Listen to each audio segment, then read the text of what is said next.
కృష్ణా జిల్లా Gudivada NTR stadium committee ఏర్పాటుకు ఎన్నికల నిర్వహణ షెడ్యూల్ విడుదల చేసినట్లు ఎలక్షన్ ఆఫీసర్ జి బాలసుబ్రహ్మణ్యం తెలిపారు. ఈ మేరకు ఎన్టీఆర్ స్టేడియం కమిటీ ఎన్నికల నిర్వహణపై గుడివాడ ఆర్టీఓ కార్యాలయంలో సమావేశం నిర్వహించారు. Vice chairman, joint secretary, 12 executive committee సభ్యుల పోస్టులకు ఎన్నికల ప్రక్రియ నిర్వహిస్తున్నామని ఆయన వెల్లడించారు.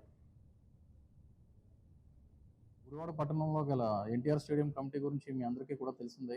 1984 సంవత్సరంలో స్థాపించబడి ఈ రోజుకి కూడా ఒక అటానమస్ సంస్థగా నిర్వహించబడుతూ ఉండి గుడివాడ పట్టణ ప్రజలందరికీ కూడా ఉపయోగకరంగా ఉంది. ఆ కమిటీకి మన ఎగ్జిక్యూటివ్ కమిటీకి ఫామ్ చేయడం కోసం ఎలక్షన్ నోటిఫికేషన్ ఈరోజు ఇష్యూ చేస్తాం జరుగుతుంది. మనకు లాస్ట్ కమిటీ డిసెంబర్ 4, 2023 తోటి అయిపోయింది. ఆ తర్వాత సబ్సిక్వెంట్గా కూడా ఎలక్షన్ జరగలేదు. అందువల్ల మన కమిటీకి చైర్మన్ గారైన జిల్లా కలెక్టర్ గారు అనుమతి తీసుకుని ఈ రోజున షెడ్యూల్ విడుదల చేయడం జరుగుతుంది. ఈ నెల 23వ తారీఖున ఎన్నికలు పెట్టడానికి చర్యలు తీసుకోవడం జరుగుతుంది.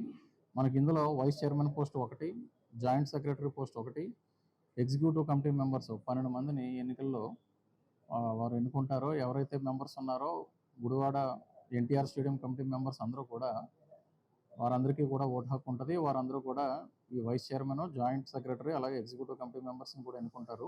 వాటర్ లిస్ట్ ఎవరైతే కమిటీ మెంబర్స్ ఉన్నారో అది డ్రాఫ్ట్ పబ్లికేషన్ ఈ రోజే డ్రాఫ్ట్ పబ్లికేషన్ చేశాము. ఈ వాటర్ లిస్ట్ పైన అభ్యంతరాలు గట్రా ఏదైనా ఉన్నట్లయితే ఈ నెల 16వ తారీఖులోగా అందజేయవచ్చు.